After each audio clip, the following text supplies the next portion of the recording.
Seigneur, nous venons dans ta présence et nous voulons que tu puisses toi-même disposer nos cœurs, nos intelligences à pouvoir écouter et accueillir ta parole pour qu'elle puisse encore agir et manifester toute sa puissance et sa grâce dans nos vies.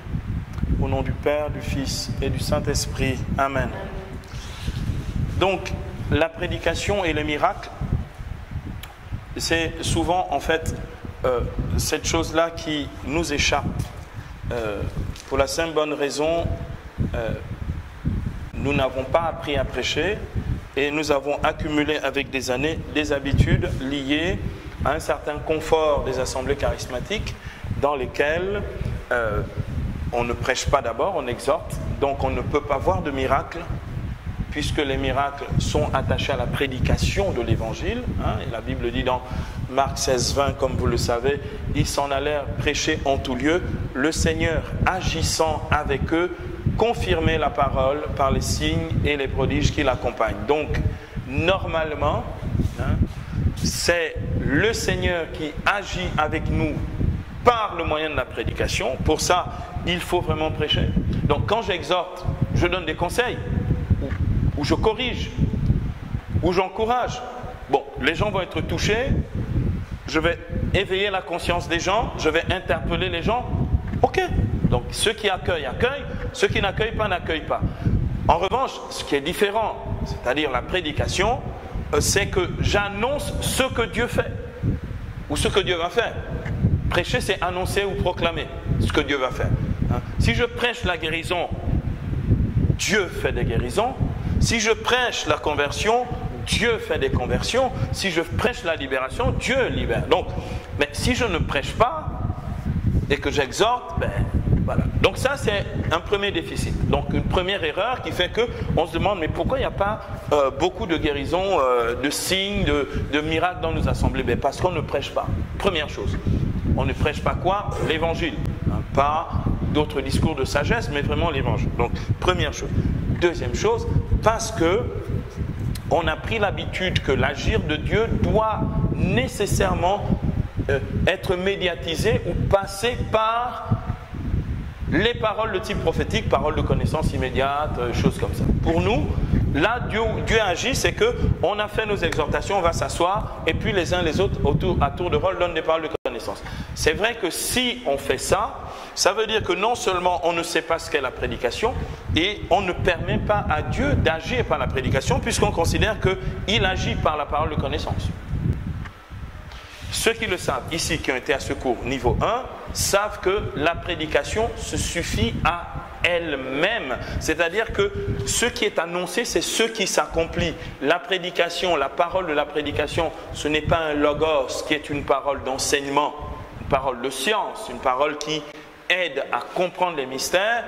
C'est un rhéma, c'est-à-dire une parole efficace. D'accord? C'est la parole de Luc 4, 21. C'est aujourd'hui que cette parole, ce rhéma de l'écriture s'accomplit pour vous qui l'entendez. C'est un rhéma.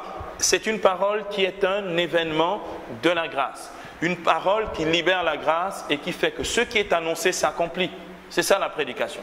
Donc, quand je suis prédicateur, je sais que si je prêche sur quoi que ce soit, Dieu va le faire. L'assurance que j'ai dans le Seigneur, c'est que Dieu agit avec moi par la prédication. C'est pourquoi, dans la prédication, on n'a pas besoin d'attendre la fin de la prédication. On fait d'abord la prédication et puis après, on commence à faire du ministère charismatique. Non, normalement, dans la prédication, c'est pendant la prédication elle-même que la parole, dans son efficacité, agit et accomplit ce que le Seigneur dit. Ce n'est pas à la fin. Donc, j'ai fait la démonstration il n'y a pas très longtemps pour que vous voyez concrètement à quoi ça correspond. Lorsque vous m'avez demandé d'aller de prêcher pour les 7 semaines-là, d'accord? C'était Jésus Seigneur et Sauveur. Donc cette fois-là, j'ai prêché sur Jésus Seigneur Sauveur. Et pendant la prédication, les gens étaient visités et délivrés par la puissance et l'autorité de Jésus. Et on allait chercher les sceaux de ceux qui vomissaient, de ceux qui roulaient par terre, parce que la parole elle est efficace en elle-même. C'est ça la prédication. La prédication a un but, c'est que quand on prêche et que l'on annonce ce que Dieu fait, ça s'accomplit. Le Seigneur, voilà, agissait avec eux, confirmant la parole par les signes et les prodiges qui l'accompagnent. La prédication normalement, est, comme dit l'apôtre Paul, une démonstration d'Esprit Saint de puissance. Dans 1 Corinthiens 2, versets 4 à 5, vous connaissez ce passage aussi. 1 Corinthiens chapitre 2, versets 4 à 5, l'apôtre dit, quand je suis venu chez vous, ma parole et mon message n'avaient rien des discours persuasifs, de la sagesse humaine, mais c'était une démonstration d'Esprit Saint et de puissance. Démonstration, c'est manifestation. Donc, le mot est bien choisi dans la traduction de Jérusalem. Une démonstration, une manifestation de l'esprit de puissance pour que la foi ne repose pas sur la sagesse de Dieu, mais sur la puissance de Dieu. Les miracles qui sont attachés à la prédication sont liés au fait que cette prédication est une prédication charismatique, c'est-à-dire dans la puissance de l'esprit. Beaucoup de prédications sont des prédication de persuasion, où on vient essayer d'expliquer ou de convaincre par la persuasion. Or, quand je prêche, je suis dans l'esprit, et parce que je prêche en étant dans l'esprit, la prédication que je fais libère l'esprit. D'accord ? C'est pas que Dieu peut-être pourra faire quelque chose. Non, Dieu va faire quelque chose. Si je prêche seulement intellectuellement, parce que j'ai bien appris mon cours de prédication, j'ai bien préparé ma prédication. C'est pour ça que je vous dis, faites attention à trop préparer vos prédications, parce que trop préparer sa prédication, c'est être conditionné par la préparation et plus assez docile et malléable dans le Saint-Esprit pour que le Saint-Esprit fasse ce qu'il veut. Parce que moi, à ce moment-là, ce que je mets en avant et que je veux absolument défendre à tout prix, c'est ce que j'ai préparé, que je dois absolument tout dire, et non pas l'agir de Dieu. J'ai des prédications que j'ai commencées, je me disais, je vais aller prêcher 50 minutes, 10 minutes, c'était fini. Dieu avait donné prophétiquement, charismatiquement ce qu'il voulait donner, parce qu'il a commencé d'agir, je ne vais pas dire non, attends d'abord, je veux finir d'abord ma prédication, c'est quoi ton problème? D'accord? Parce que ce qui compte, ce n'est pas ce que je dis, c'est ce que Dieu dit et fait. D'accord? La prédication charismatique, c'est la prédication à travers laquelle Dieu va parler prophétiquement. Ça veut dire, il y a ce que moi j'ai préparé, mais il y a ce que Dieu dit qui me surprend. Et c'est ça qui libère la puissance de Dieu. Donc, bien aimés, c'est important que vous compreniez que le Seigneur confirme la prédication. Le mot c'est confirmer. Ça veut dire, Dieu va confirmer la parole par les signes. C'est ce que dit Hébreux chapitre 2 verset 4. Le Seigneur, agissant par les disciples, confirmait la parole par les signes, les prodiges, les miracles et les effusions d'esprit qu'il distribue à son gré. Il confirme. Ça veut dire quoi? Ça veut dire, bien aimé, quand je commence à prêcher, là je vais vous donner maintenant les choses très très pratiques. Quand je commence à prêcher, je prêche avec l'assurance que Dieu va agir. Ça doit être ça dans mon esprit, mon cœur, mes pensées, ma bouche. Donc, deuxièmement, je m'attends à ce que Dieu agisse. Deuxièmement. Mais pour ça, troisièmement, il faut que je prépare spirituellement, charismatiquement ma prédication. La prédication se prépare techniquement, on va dire, du point de vue des textes bibliques, des témoignages, tout le travail que vous connaissez, les 3 parties de la prédication, d'accord? Mais il se prépare aussi prophétiquement. Bien aimé, je vais vous dire une chose. Pourquoi je suis sûr quand je vais aller prêcher? Parce que Dieu me donne par anticipation, prophétiquement dans la prière. Moi, je ne sais pas comment il fait avec les autres, mais moi, je vois et je vis la prédication et l'assemblée avant même de commencer à prêcher. C'est-à-dire que 1-2 jours avant, ou même la veille, ou même la nuit qui précède, je prie Dieu, je prie jusqu'à ce que le Saint-Esprit me révèle. Je rentre dans la prédication, je suis dans l'assemblée, je vois l'assemblée et je vois déjà ce que Dieu va faire. Donc quand je vais prêcher, je suis à l'aise parce que je suis prévenu, préparé prophétiquement à ce que Dieu va faire. Donc je prie toujours pour dire, Seigneur, qu'est-ce que tu vas faire? Et Dieu me montre. Bien aimé, il est fidèle, il ne peut pas me dire, va prêcher sans me montrer. Je veux dire, c'est comme quelqu'un qui va à la guerre et qui n'a pas les stratégies, les plans de comment ça va se passer. Il va se faire avoir, d'accord? Donc prophétiquement, j'anticipe par la prière, mais par aussi la vision et par ce que Dieu déjà me met sur le cœur. Par exemple, je sais que ce soir, je suis sûr, ça ne va pas être une prédication, c'est un enseignement, mais à la fin, je ferai une petite prédication pour libérer le Saint-Esprit à Saint-Pierre. D'accord? Pour ceux qui sont là-bas, ce soir, on va avoir une méga effusion du Saint-Esprit. Bon, pour moi, c'est clair. Je veux dire, les gens étaient préparés pendant 2 jours, ils sont cuits et prêts. Ce soir, ça va être une abondante effusion du Saint-Esprit. Est-ce que je vois ça en image? Là, je le vois prophétiquement. Donc, je vais avec cette assurance. Donc, troisièmement. Quatrièmement, quand je prêche, je dois être attentif à ce qui se fait au moment où je prêche. Je donne un exemple. Je suis allé, ils m'ont demandé à Bessieux d'aller prêcher il n'y a pas très longtemps sur la repentance et le péché. Je prêche et en pleine prédication, je n'ai pas encore fait d'appel pour dire aux gens venez devant ceux qui veulent changer de vie. Les gens commencent à pleurer leur péché dans l'assemblée, très fort, hein, en hurlant et en demandant pardon au Seigneur. D'accord? Quand Dieu m'a déjà donné un signe comme ça, le Seigneur est en train de me dire mon gars, ton temps est fini, mon moment a commencé. Bien-aimé, à ce moment-là, c'est le 4e point, quand Dieu a commencé à me montrer, je vais commencer à, et c'est le 5e point, à intercéder charismatiquement sur ce qu'il fait. Seigneur, emmène-nous à la repentance, que nos cœurs soient saisis. Je prie sur la prédication que j'ai faite et sur la base des signes qui commencent à se faire.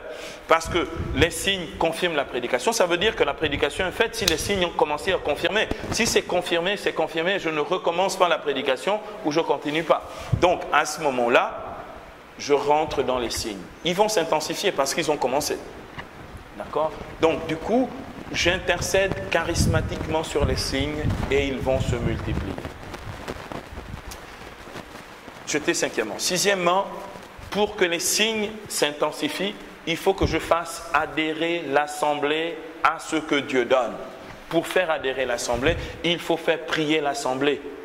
D'accord? Il faut faire prier l'assemblée en disant, par exemple, Seigneur, nous venons à toi avec un cœur ouvert. Le peuple reprend. Seigneur, nous nous repentons devant ta face. Que ton esprit purifie nos cœurs. Que ton esprit nous éclaire sur nos péchés. Seigneur, nous voulons changer de vie.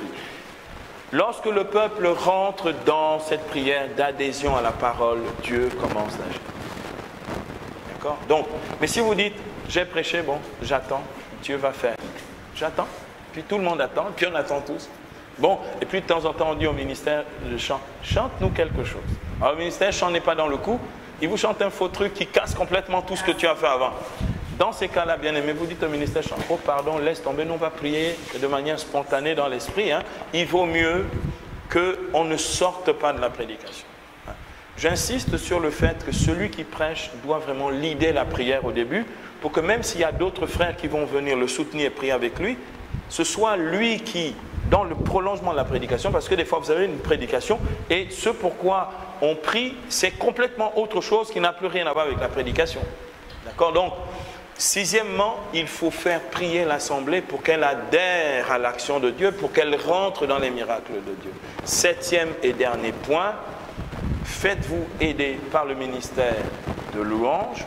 Mais il faut que le ministère de louange soit vraiment accordé. C'est-à-dire que si vous avez un ministère de louange qui n'est pas accordé, vous pouvez ruiner complètement une prédication. Mais complètement.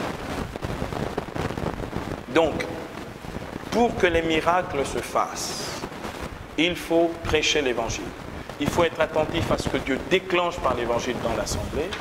Il faut ensuite que vous puissiez intercéder charismatiquement sur la parole et sur ce que Dieu fait.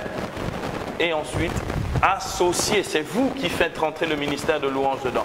Associer le ministère de louange, parce que vous pouvez même orienter si vous sentez que ce n'est pas des gens très sûrs. Moi, avec certains ministères, je n'ai pas besoin de leur demander. Ils sont dans le coup, ils marchent prophétiquement, ils écoutent et suivent la prédication pour se couler là-dedans. Sinon, il faut que vous fassiez rentrer. Si par exemple, vous sentez que c'est une onction de libération du Saint-Esprit qui est donnée, eh bien, vous pouvez même suggérer le chant. Parce que si prophétiquement vous avez un type de chant qui correspond mieux, vous suggérez en disant, mais écoutez, prenez ce chant et aidez-nous à rentrer. Mais dans le laps de temps, ne laissez pas le laps de temps en attendant que les frères cherchent les accords, ou qu'on fouille dans le carnet. Pendant ce temps, vous continuez de prier. Vous ne vous arrêtez jamais de prier. Il faut que l'assemblée reste connectée, en communion avec le Seigneur dans le Saint-Esprit. Vous arrêtez de prier, vous mettez un blanc, et puis après, même ceux qui prennent le chant ne savent pas comment raccorder les wagons, et on attend. Et puis, au lieu qu'on commence quelque chose, par exemple, de doux, les gens vont commencer très fort, on va être complètement distrait et complètement en dehors de ce que Dieu fait. D'accord? Donc, il faut être attentif à tout ça. Donc, grosso modo, il faut savoir tenir ces assemblées. Pour ça, la responsabilité de l'assemblée revient à celui qui prêche, vraiment. Peut-être pas la première partie, puisque la première partie est animée, tout ça, par tout ça. Mais à partir du moment où tu prends le micro et que tu... Parce que sinon, si tu n'es pas responsable et tu n'assumes pas ça, ça va être compliqué que quelqu'un qui n'est pas celui qui est porteur de la parole et donc du message de la grâce pour ce jour-là, vienne continuer la chose. Tu mets en difficulté l'assemblée, tu mets en difficulté les frères et sœurs. Les frères et sœurs, que ce soit ceux qui vont prier avec toi, que ce soit ceux qui vont chanter avec toi, s'associent à ton ministère. Sinon, c'est du désordre. Sinon, donc on a des assemblées décousues, où le prédicateur a fait sa chose, ceux qui viennent intercéder font leur chose, les chantres font leur chose, et en fait, on casse complètement le but. D'accord? Moi, je pense qu'il faut que vous puissiez comprendre que Dieu est fidèle. Il faut croire dans la parole que vous-même vous prêchez. Être convaincu que si vous prêchez la guérison, Dieu va guérir les malades. Vous n'hésitez même pas. Et il faut s'attendre vraiment à Dieu. Si vous ne vous attendez pas à Dieu. Donc, ce troisième point, ce tuyau que je vous donne, d'anticiper prophétiquement, aide à bien vivre la prédication de manière beaucoup plus détendue. D'accord? Et ne pas être crispant en se disant, comme quelques-uns disent, ah, je ne sais pas si Dieu va faire quelque chose. Bon, habituellement, il ne fait pas. Habituellement, il ne fait pas. Il ne t'a pas dit qu'il ne veut pas faire. Le problème, c'est que nous-mêmes, quand nous prêchons, quelquefois, nous sommes l'écran qui empêche à Dieu d'agir parce que nous faisons par nous-mêmes et nous ne laissons pas assez le Seigneur faire. D'accord? Nous devons véritablement seconder l'agir de Dieu, être vraiment en accord avec cet agir.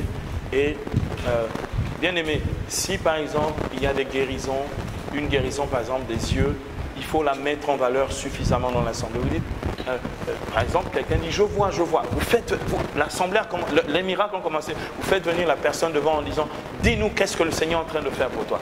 Dès que la personne témoigne juste, d'accord, la foi augmente et tout le monde est saisi par la foi. En fait, il faut déclencher ça par la foi augmente dans l'assemblée. Et à partir de ce moment-là, vous continuez de prier pour d'autres guérisons de la vie. Et comme c'est un signe messianique, il faut que vous sachiez, c'est un tuyau que je vous donne là. Lorsqu'il y a un signe messianique qui est donné, le signe messianique, c'est tout ce qui permet de voir, d'entendre, de parler, tout ce qui nous met en relation avec Dieu. D'accord? Tous ces signes messianiques, les aveugles voient, les sourds entendent, les lépreux, les muets parlent, les lépreux sont purifiés, tout ça. Tous ces signes-là, lorsqu'ils sont déclenchés, ils déclenchent d'autres signes. D'accord? S'il y a un paralytique qui se lève, vous avez toutes sortes de guérisons qui vont se faire. Un seul signe messianique déclenche des quantités d'autres signes. Donc l'idéal, quand Dieu veut vraiment nous emmener dans une vraie pédagogie de la foi pour nous faciliter les choses, il va déclencher un signe messianique qui lui va déclencher des quantités d'autres signes. D'accord? Donc soyez attentifs aux signes messianiques. Mettez en évidence les signes messianiques. Quelqu'un se met à entendre instantanément, mais emmenez-le devant. Ou aller avec le micro vers la personne. Mais n'hésitez pas à pouvoir tirer parti de ce que Dieu fait déjà pour dire, voyez bien aimé, le Seigneur est à l'œuvre, ouvrons-nous à l'œuvre de sa grâce et accueillons la bénédiction du Seigneur. D'accord? Donc, les miracles, c'est facile. Il faut qu'on soit attentif, qu'on soit participant de la prière, que quand on est prédicateur, on lead vraiment ce moment, qu'on ne démissionne pas, qu'on ne dit pas, bon, j'ai fini moi j'ai fini ce que j'avais à faire, les autres vont faire. Ça ne marche pas comme ça, ça ne se passe pas comme ça. D'accord? Donc, il faut tenir les assemblées et il faut donc pouvoir libérer la foi dans le cœur des gens pour qu'ils adhèrent à l'action divine. Et libérer la foi, c'est, comme je vous disais tout à l'heure, faire répéter pour que les gens adhèrent. Mais vous faites répéter une prière sur la base de la prédication et sur la base des signes qui ont commencé à se faire. D'accord? Dans l'assemblée. Voilà. Donc, ça, c'était un peu pour une présentation générale de l'accueil des miracles dans la prédication.